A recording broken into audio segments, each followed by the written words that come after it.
SLBC ప్రమాద ఘటన తెలంగాణ రాష్ట్ర వ్యాప్తంగా సంచలనంగా మారింది. రేవంత్ రెడ్డి హయాంలో ప్రమాదం జరగడంపై ప్రతిపక్షాలు భగ్గుమంటున్నాయి. సుంకిజాలలో రిటైనింగ్ వాల్ కుప్పకూలిన ఘటన మరవక ముందే తెలంగాణలో మరో దుర్ఘటన జరగడం కాంగ్రెస్ సర్కారు వైఫల్యానికి నిదర్శనంగా మారిందన్న విమర్శలు ఎదురవుతున్నాయి.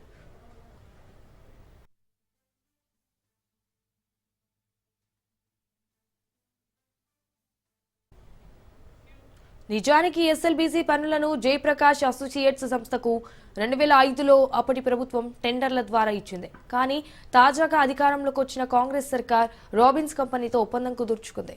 అయితే అమెరికా పర్యటన సమయంలో కోమటిరెడ్డి వెంకటరెడ్డి డ్రిల్లింగ్ మిషన్ల కోసం ఆ కంపెనీతో మాట్లాడారు.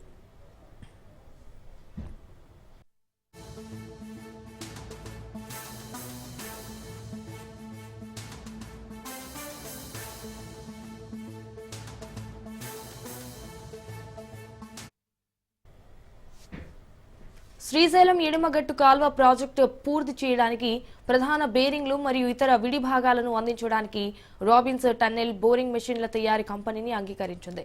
అయితే గతంలో అమెరికాలోని ఓహియోలోని కంపెనీని సందర్శించి మంత్రి కోమటిరెడ్డి వెంకటరెడ్డి ఎస్ఎల్బీసీ టన్నెల్ ప్రాజెక్టుపై చర్చించారు.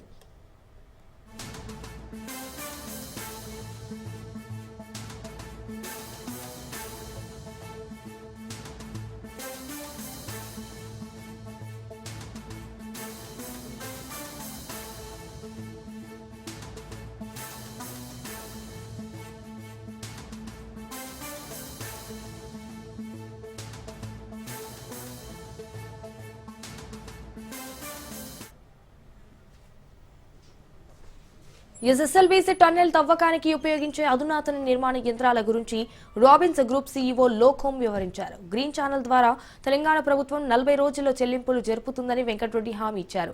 మినిస్టర్తో చర్చలు అనంతరం అవసరమైన బేరింగ్స్ ఇతర విడి భాగాలను అందించేందుకు రాబిన్స్ గ్రూప్ అంగీకరించింది. ఎస్ఎల్బీసీ పనులు జరుగుతుండగానే తాజాగా అపశృతి నెలకొంది.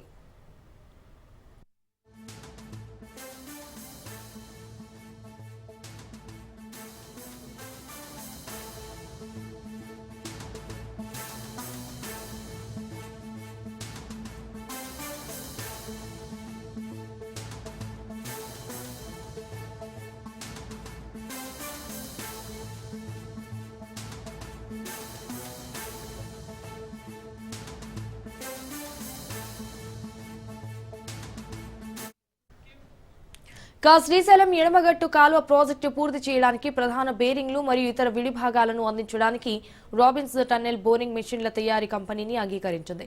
గతంలో అమెరికాలోని ఓహియోలోని కంపెనీలోని సందర్శించి మంత్రి కోమటిరెడ్డి వెంకటరెడ్డి ఎస్ఎల్బీసీ టన్నెల్ ప్రాజెక్టుపై చర్చించారు.